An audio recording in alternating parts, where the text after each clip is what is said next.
What's going on, guys? Welcome back to the Wednesday Night War here. We're back here on video format this week. Me and not Deion Sanders, but Prime Time. What's going on, y'all? It's me, the GRIME. Yeah. So, guys, hey, look.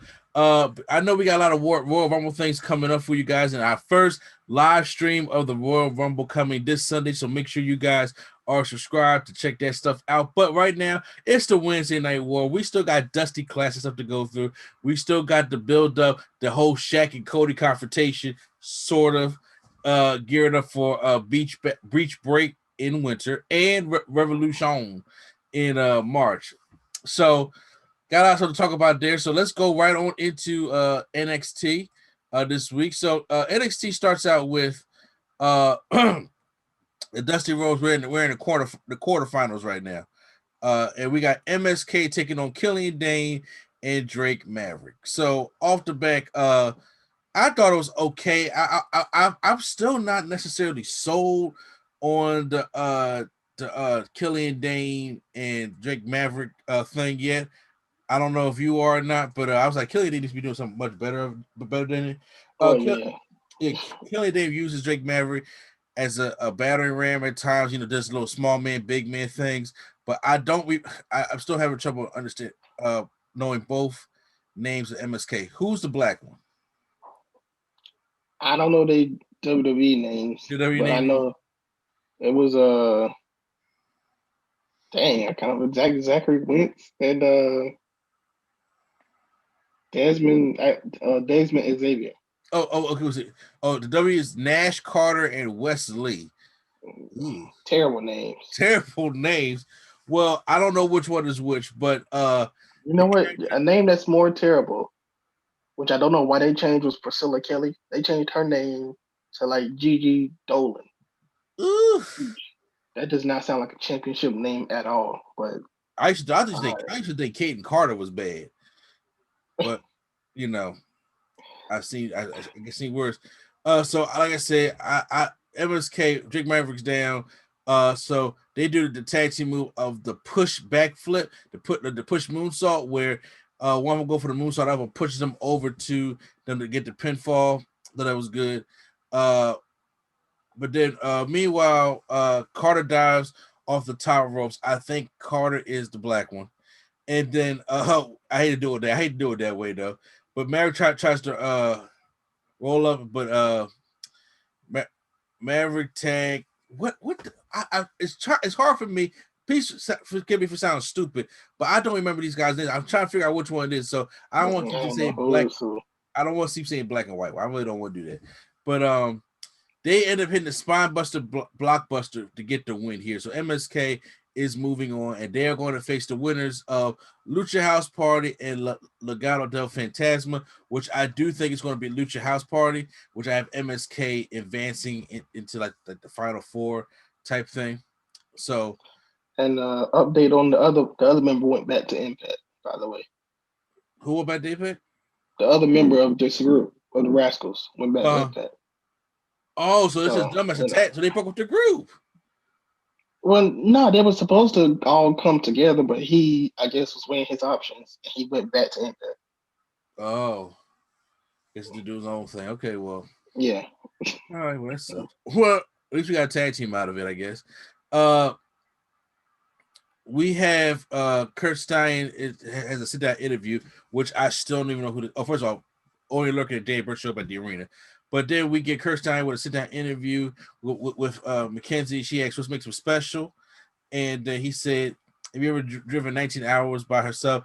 And she has not. Well, he has driven from state to state across the country, and one night he was driving alone. A dirt road, nothing around him but tumbleweeds. He looked up and saw a sea of stars, and he knew he was Kurt, the Lone Star Stallion. so is Oh he my from god! South I put my Carolina? say what? Is he from South Carolina?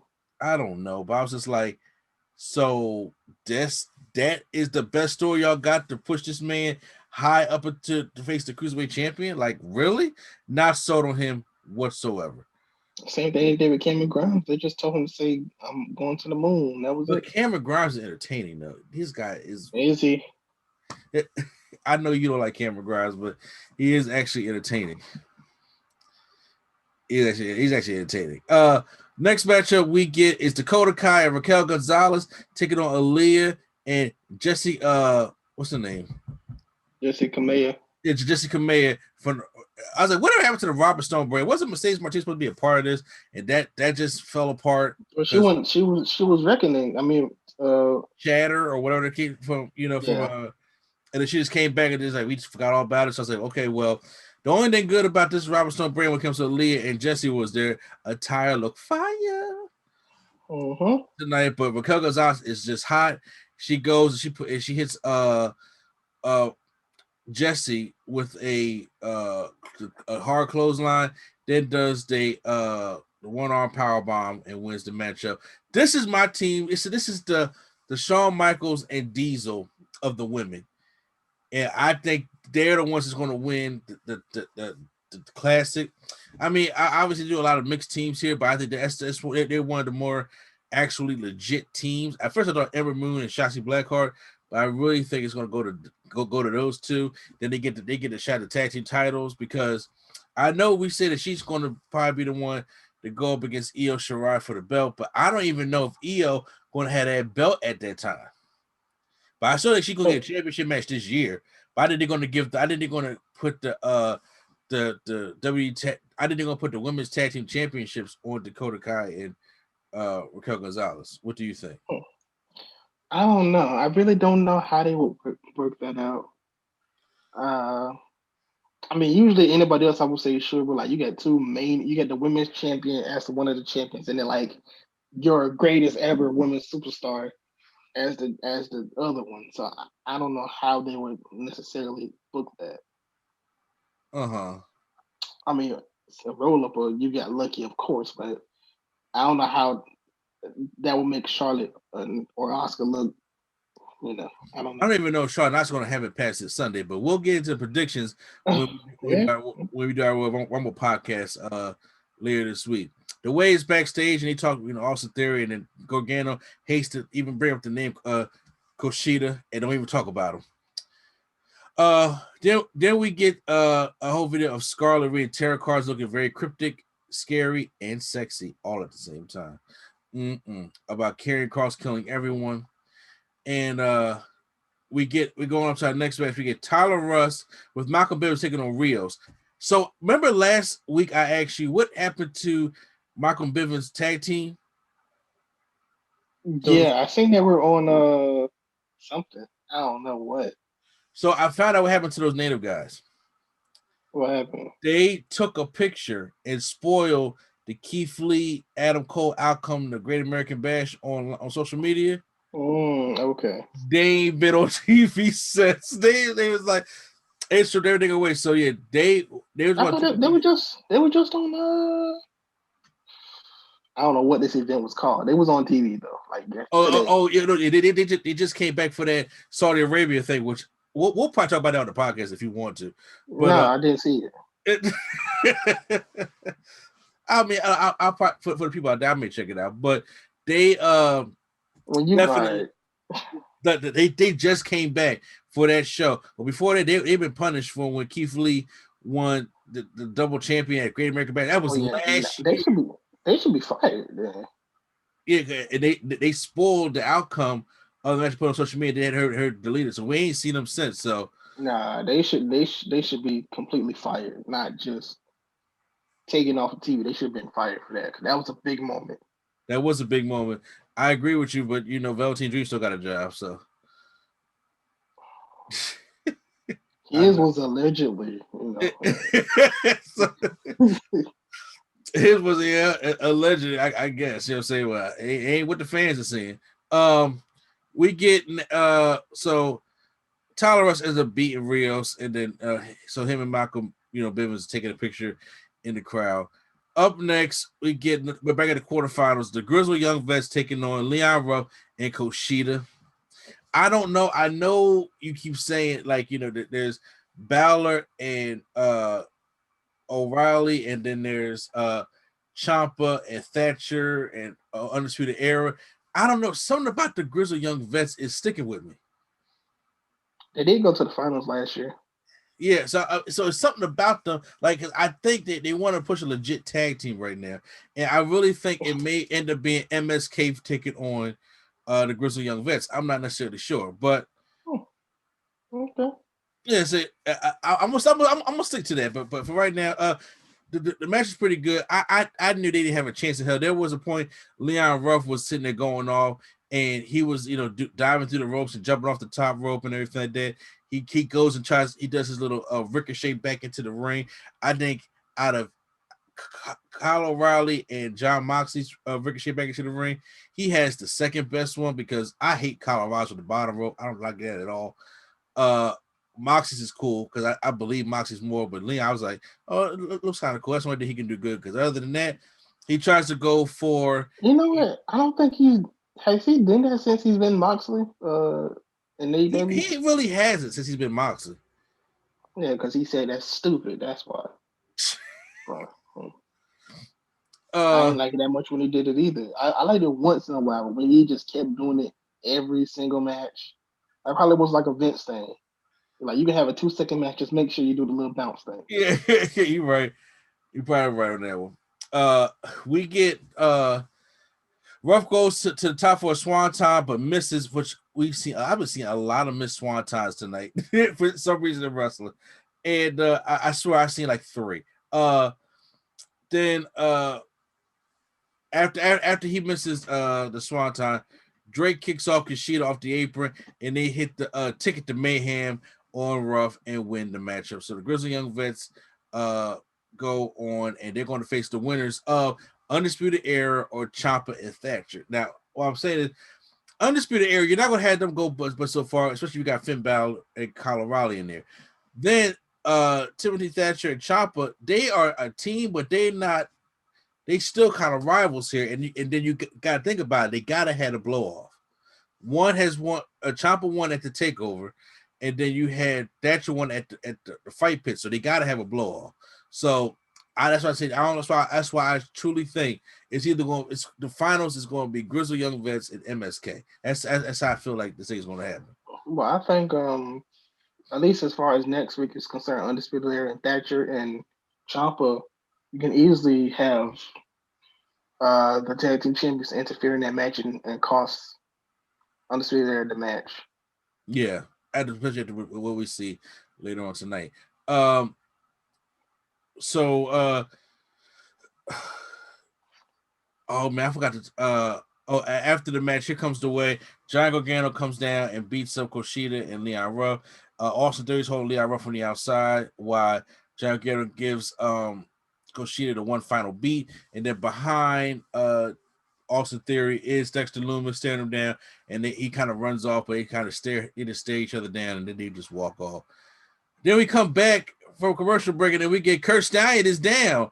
And the referee trying to check on when Rico appears, like what happened to Stallion because he's supposed to have a championship match tonight. And then he said it was Legado del Fantasma. And Rico tried to confront them about what happened.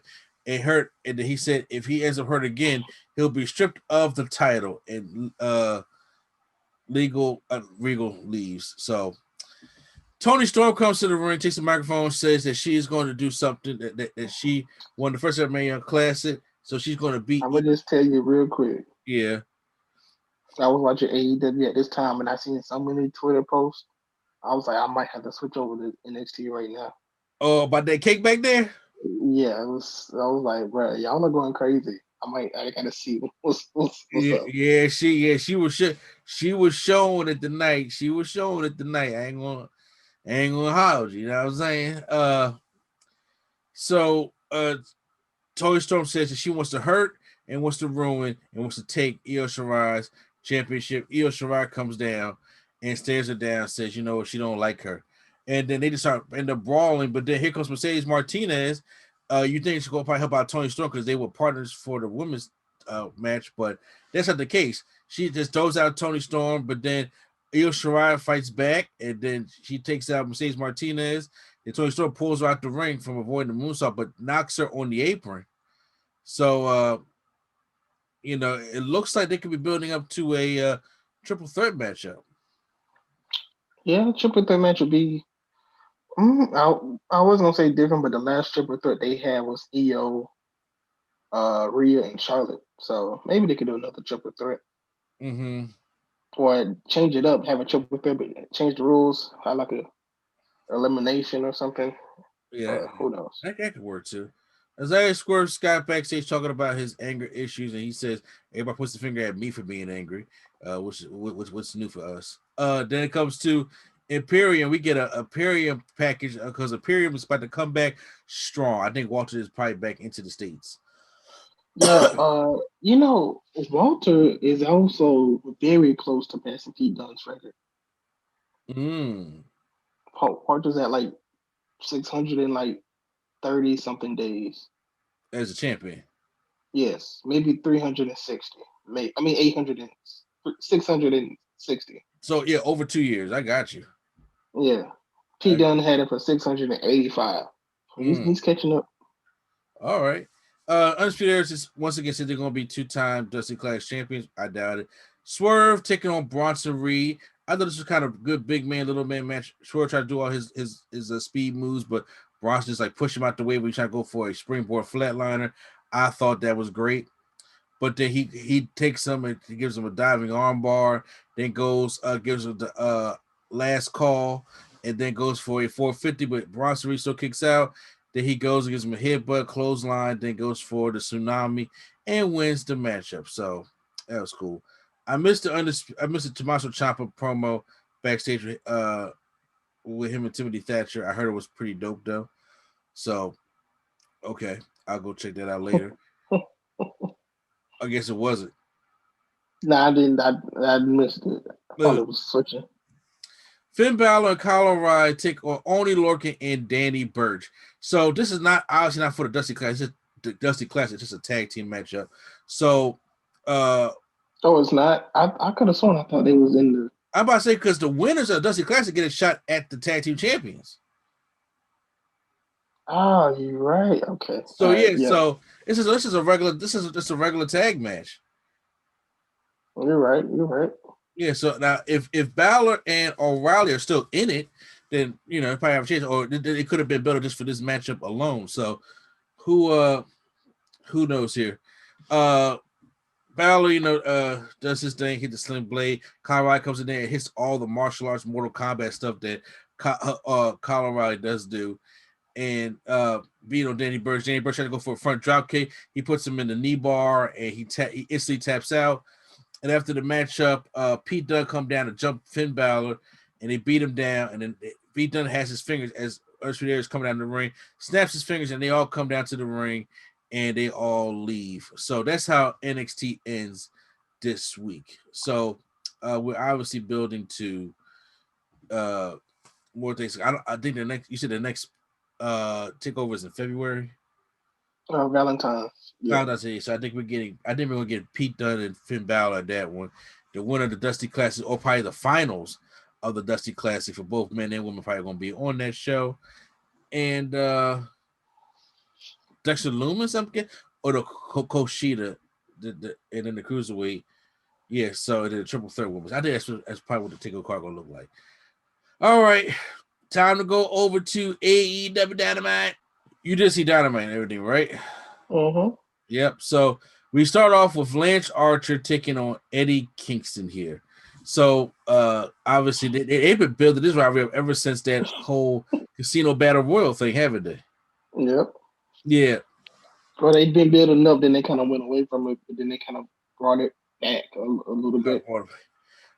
Lance Archer does the walk the rope moonsault, and then see this is what Undertaker's talking about. He don't like all that walk the walk moonsault type shit. And they bring out Jake Roberts, Butcher and the Blade dude, beating up Jake Roberts. Like, poor Jake Roberts, leave Jake Roberts alone. They give the bunny like this, the brass knucks or the stiff knuckles, as what they were called. Before we get to that, uh-huh. You must have missed a big move. I'm surprised you ain't even call this out. Which one? This man Lance Archer. He walked over to the moonsault? Nah, he hit him with the nastiest chokeslam I've probably ever seen. Oh. He did. He chokeslammed him, and like his back hit the apron. He bounced off the apron and like fell to the floor. Yeah, from the inside of the ring to the outside of the apron. I'm like, oh. that was crazy. It's almost something because I remember the chokeslam when Undertaker brought Stone Cold back into the ring from being on the apron. Mm-hmm. And I remember the one where he chokeslammed Lesnar so hard. Remember he bounced and like did like a 3. Yeah, nah, and that Joe was like, shit. Even Jim Ross had a good call. He was like, "Good God Almighty!" Like, yeah. Okay. Yeah, Eddie Kingston wasn't the one to take that kind of stuff like that, but he hits him with the knuckle duster. That's what they call it. Oh. And then it hits with the knuckle duster, and then he pins against 3 counts. So Kingston wins. Is that the first time Archer's been pinned in AEW? I think he got pinned by Cody. Oh yeah, okay, yeah. So Butcher Blade hold Butcher Blade come down, hold Archer, and Kingston comes and hits another back fist with the knuckle duster, and it lays him out. And so that's how we are starting things off here. And then we get backstage. Moxie talks about the Young Bucks and Omega, and he's ready for beach break in the wintertime. I'm gonna keep saying that. And then he said, says there's always drama with them, like Young and the Restless. Moxie said he likes to have sex in the morning. It's a good way to start the day. He says he loves a good 6-man tag gang warfare. Says he doesn't know what will happen at beach break, but he's looking forward to it. That should be a dope kind of matchup. But then we get this match got the same situation as the TNA match to me that they were supposed to have. Who? Moxie? Like, who? No, when it was supposed to be Omega, Gallows, and Anderson versus the Motor City Machine Guns and Rich Swan. Uh-huh. Then it had to be like Moose because one of them couldn't compete. Yeah. And now instead of being the Lucha Brothers, it's Pac and Moxley and Ray Phoenix. What happened to Pentagon? He got injured too? They like poked his eye out. I didn't even. Oh, I missed that. That was last week when they poked his eye out. Oh wow! Oh my God! Why can't they ever be healthy at the same time? Because they do crazy stuff. My goodness. Sting is backstage with Darby Allin in like this little warehouse thing, and he talk about Team Taz and false accusation. They call us hoodlums, and Darby's a hoodlum, but he's all about survival. So Darby gets all angry, throws his skateboard out one of the glass panel windows, and I like how Sting takes the baseball bat, right? And he's swinging at it, and it's like it's not breaking like on the first time, but it's breaking on the second time. But I'm like, Darby's skateboard just went through one panel, but that bat is not breaking the glass like it's supposed to. I'm like, Sting's swing is a little, Say what? Maybe Sting's swing is a little weaker than it usually is. Oh, you think? You mean like you should be in a street fight? You shouldn't be in a tag team street fight? I still think the street fight is the best scenario for him not to take no bumps. I mean, it's going to be a cinematic match. So we got to. I would say like punching kicks. It's Mm-hmm. punching kicks for Sting. Everybody else can like do whatever. But I think Sting might do punching bro, kicks. They're gonna punch kicks. They're gonna last with Brian Cage all the time, bro. Hey, well, he's not gonna take no damage. I'm telling you, he's not gonna take no damage. If Sting takes a drill claw, I would die. I don't know. I die laughing, bro. Career over. I know this man is not dumb enough to take nothing from Brian Cage. Not even clothesline. Oh man. All right, so we get MJF and Chris Jericho come out to test their tag team success when it comes to going against the Varsity Blondes, which is what's it? Grick Garrison and Brian Pillman Jr. I swear, Swole Jungle Boy makes me laugh all the time.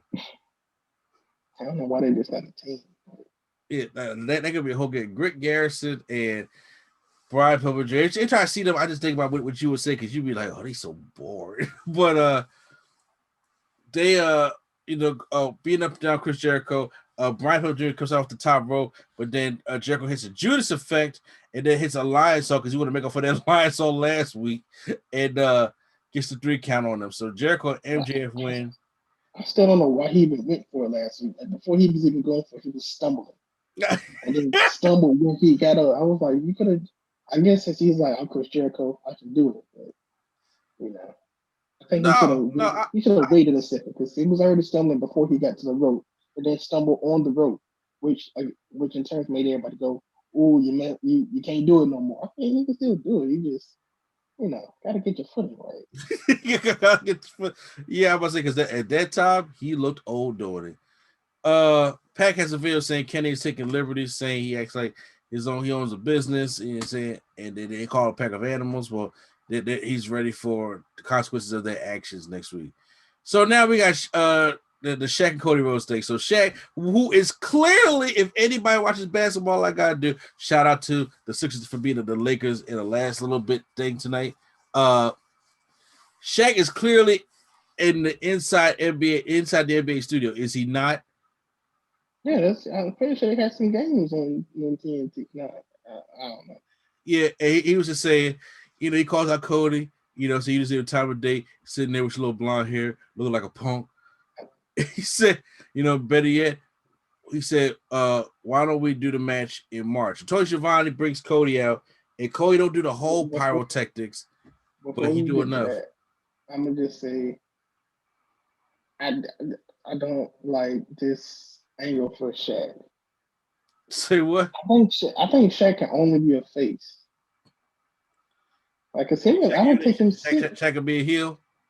I don't, because like Shaq, the way that Shaq is, I know he's a fan of wrestling. I don't think he takes it as serious. So like, when you're gonna insult somebody, you say you look like a little girl. I mean, that's not a reason for me to fight you. Because I look like a little girl. Okay, sure. I got blonde hair. Sure. Like, that's not. I don't know. It's just not. No, I mean, no.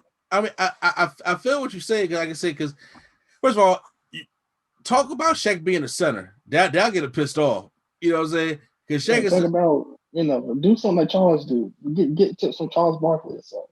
Exactly. I'm saying because Shaq is a guy that don't take himself seriously, but take himself very seriously at the same time. So they need to have Cody. Cody should have been the heel so he could talk about like you was on Kobe and the Wayne Wade coattails. Mm-hmm. Yeah, because it'll be easier for Shaq to just destroy him. But we'll see how it goes because Tosh was in there with Cody. Cody was like, he asked about the waiting room segment with Jade Cargill and all them. And Cody says he'd rather just get a pitch to March 7th, but it'll be like a mixed tag match of of Shaq and Jade taking on me and my wife. But life happens, and then she's pregnant, so you get a baby daddy's chant. This thing was kind of weird. What the baby daddy chant?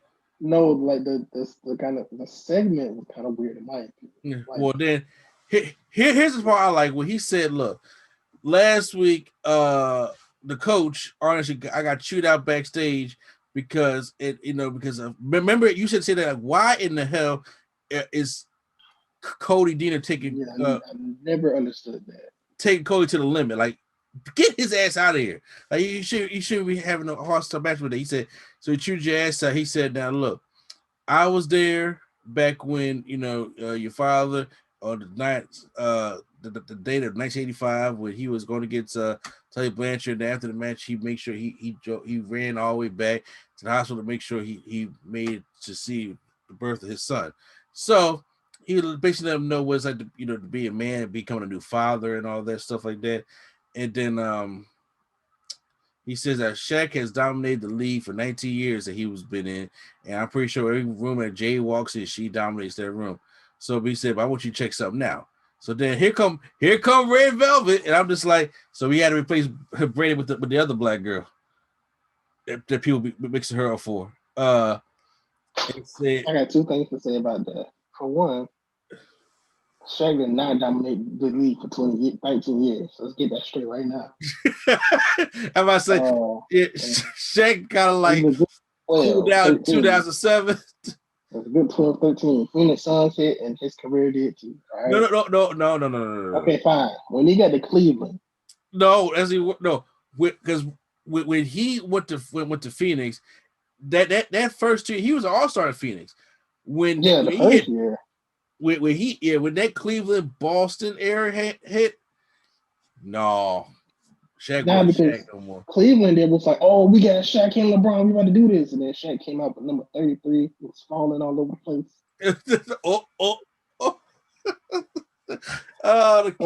She left with that one. And then my second thing I got to say is, I know they want to build a new star in Red Velvet.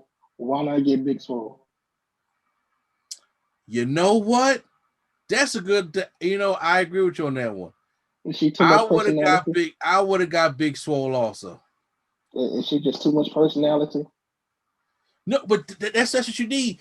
Big Swole is the ultimate personality. She can talk on the mic and she can give it to Jade.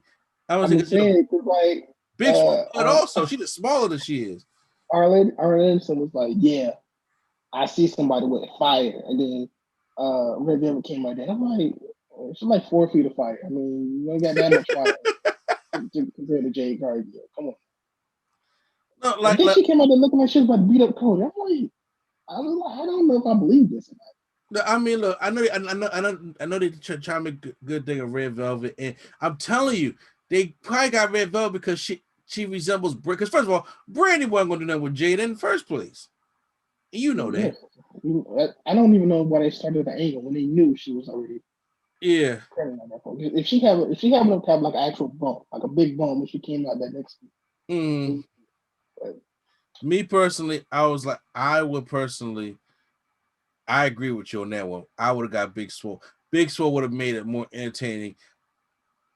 Because we don't know what we don't know. We don't know what Jade's wrestling stats is going to be by March, and I know Shaq ain't going to be taking no.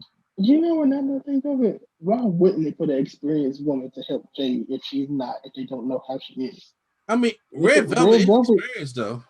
She's experienced. She's not experienced enough to lead a match if she needs to. Her and Big Swole probably got like the same amount of credibility. Honestly, Big Swole is more charismatic. I think. All right, yeah, you're probably right.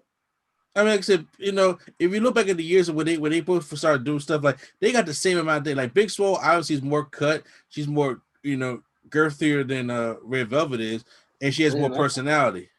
I think she has more experience too, though, with different people she's been in the ring with. That's why I said Big Swole. For she has to lead a match. Like she was in the Young Classic. That can help a lot, even if you got a 6-minute match. You can still learn a lot. Okay. Well, I mean, that's probably why I said that. We got a hashtag give a chance to see what will happen. We get a video package of Kip and Penelope getting married. Next we got Beach Break, the first ever AEW wedding, so I'm excited for it.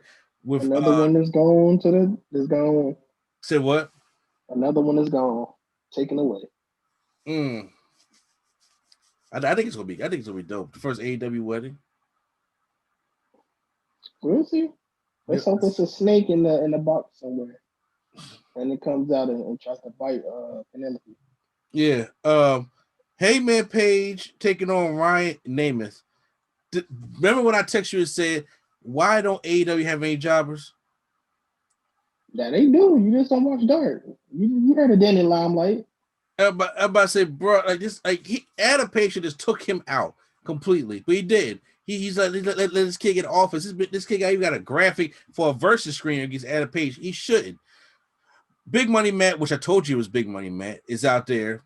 Well, isn't what? He's not. He got a different name, but yeah. They call him Big Money Matt. That isn't. They did because they called him Big Money Matt. When he came out on Impact, he said, "I'm iconic." Something Matt. Well, it's probably with Impact, but when they've been calling him Shivani and JR calling him Big. Oh, by the way, real quick, the double back. Did you hear JR's line about Red Velvet? That kind of toned him out. What do you call her, Jezebel? No, he said when she said that she will stir Jay's bitch ass up, and Jay was just like, she said bitch ass. That means she's serious.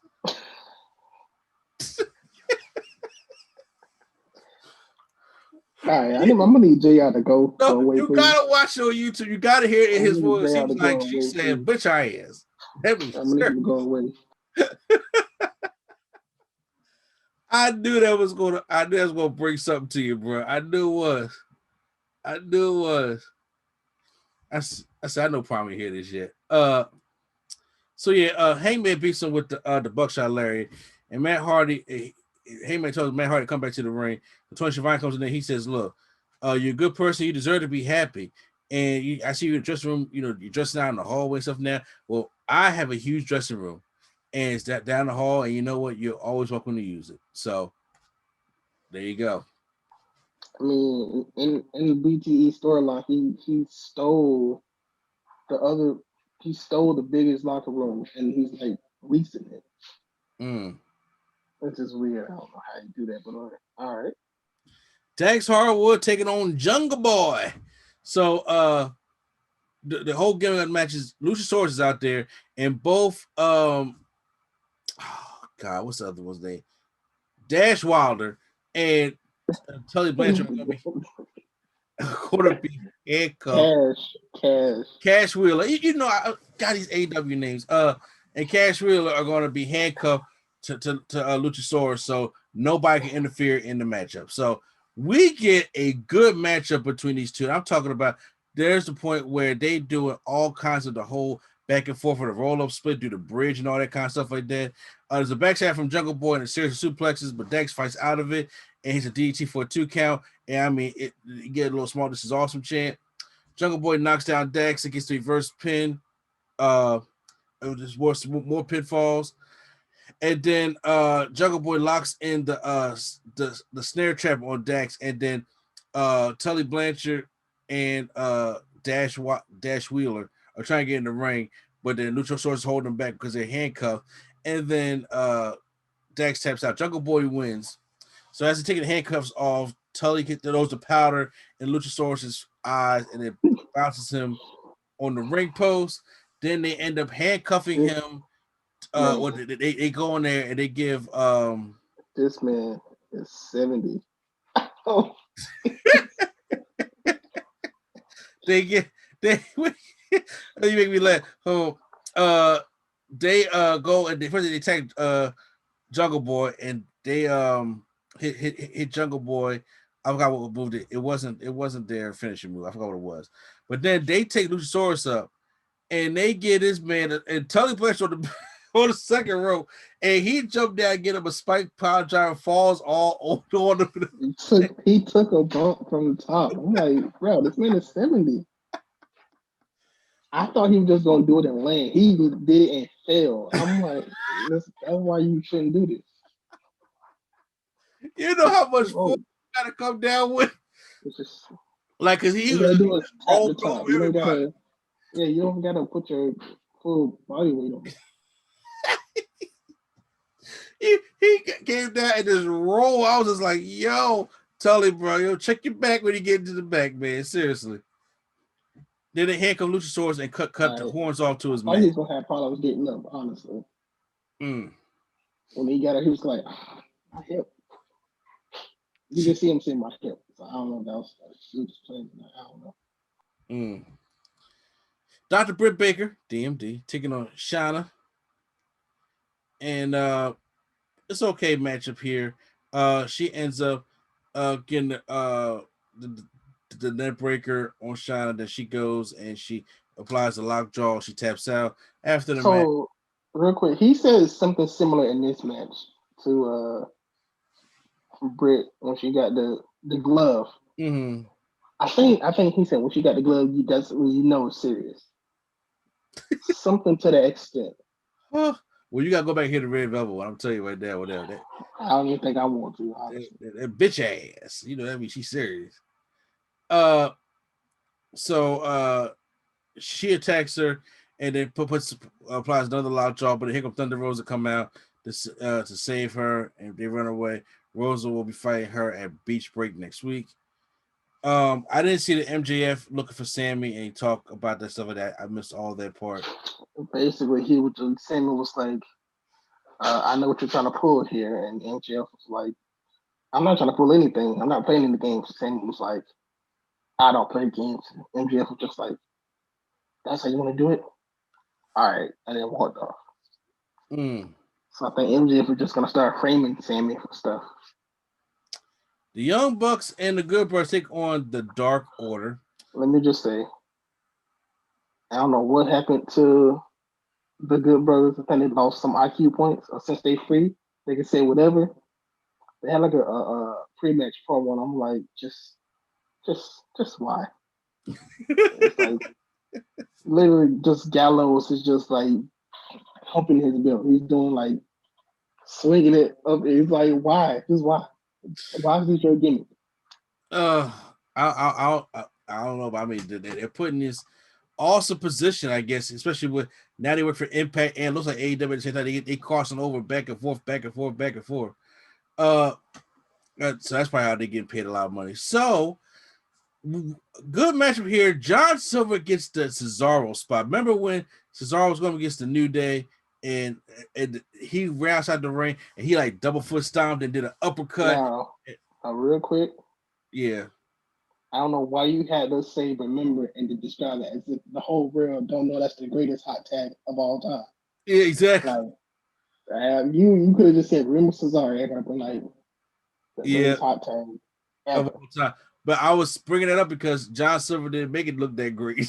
I was just saying he was all over the place. It was kind of sloppy, but he just wasn't like. I think that's his style, bro. Yeah, but I'm saying, obviously Cesaro did it better. Obviously, well, of course. I'm saying I think John Silver's style is like sloppy, but gets the job done. Yeah, but I mean he still had good. He did deadlift brainbuster, tries to make the cover, but then no, Matt Jackson kicks out. We do it. It's the usual Young Bucks type thing, and once again, Evil Uno. I hate that mask, and I'm like, you see, I got my Brody Lee shirt on. I said we miss Brody Lee because the Dark Order starting to suck again. I'm just saying, but I'm just saying. Here's the thing I don't like. So the Good Brothers come out and they start attacking the Dark Order. I'm like, no disqualification, huh? Okay, fine. So they have Stu Grayson in the middle of the ring. All four of them are winding up, and they give him a quadruple super kick. He's in the middle. First of all, seeing guys' names and hit super kicks is, and they go for the pin. Evil Uno breaks up the pin, so they take out Evil Uno, so they can do the Meltzer driver on Stu Grayson and win the match. Why? Just pin him with the quadruple super kick. Why have that? Huh? I said, no, they're not going to do that. Why have this whole Evil Uno break the thing up? To me, that's the shit don't make no sense AEW does. I'm like, you don't have to keep doing big move after big move. That should end it. First of all, it should have been a disqualification in the first place. But it wasn't. I think that's just their spot. The 4-person super kick, just their spot. That's not an ending thing. Okay. Well, Matt Jackson comes on the mic and says whoever wins the tag team battle royal at Beach Break will get a title shot, and the Bucks have inserted themselves into the battle royal, and if they win, they get to handpick their opponents. At first, I was just like, okay, well, Private Party could probably win because they were Matt Hardy and get a shot at the Young Bucks. But then that's the Young Bucks are going to be in there. They're probably going to win. They said if we win, we get to have a shot. Whoever you want to go up against and turn to the Good Brothers. So you already selling the match at Revolution of the Impact Tag Team Champions taking on the AEW Tag Team Champions. The Good Brothers taking on the Young Bucks. I mean, they already faced every single tag team in there. You're not going to put up a fresh tag team. That's the match right there. So Phoenix runs out, and then he's getting beat. Then Moxie comes and runs out and attacks the Good Brothers, and then he's standing in the ring doing his little strut around. Kenny Omega comes in. My bad about that. Kenny Omega comes in, and then he just goes right into a paradigm shift. And I like the way he stole it. Like he was just like caught on top of his head and started diva shaking a little bit. So That was AEW Dynamite. I know we went a little bit longer on this review, so I do apologize about that. So, in your personal opinion, what show won for the week, Dynamite or NXT? I would say Dynamite. Dynamite. Do I want to go Dynamite too? I mean, I like some things on NXT. The main event on NXT was dope. The Kyle O'Reilly and Finn Balor thing. I'm trying to think, but yeah, the Dark Order, and I've seen it so many times. Red Velvet was cool. That's how you know she's serious. And I said, "Oh, babe, dead at." I don't really know. I think I'm leaning. I think I like NXT tonight. I think I like. You know what? No, never mind. I see that back because that Jungle Boy and Dax Harwood match actually kind of pushed it over the edge for me. That Jungle. So Taylor taking a 70-year-old bumped it up for you. Yeah, it's gonna be like slide. It's gonna be a job at one point could be like just like Philly and LA tonight. You know how Tobias Harris made that shot to make us win by 1 point. So yeah, I'm gonna go with that. Okay. I'm gonna go with that one. So you guys can, if you listen, watch us on YouTube, post down in the comments down below which one you guys thought won for the week. If you guys enjoy NXT or AEW, if you listen to us on the podcast, because you know we always put this on the podcast. We're about to move on. But then once again, this is it for the show. So once like, subscribe, and share. And once again, it's an NCA place to be. Mr. ND and not the answers for prime time. Okay. All right, and the Nerd Coalition is out.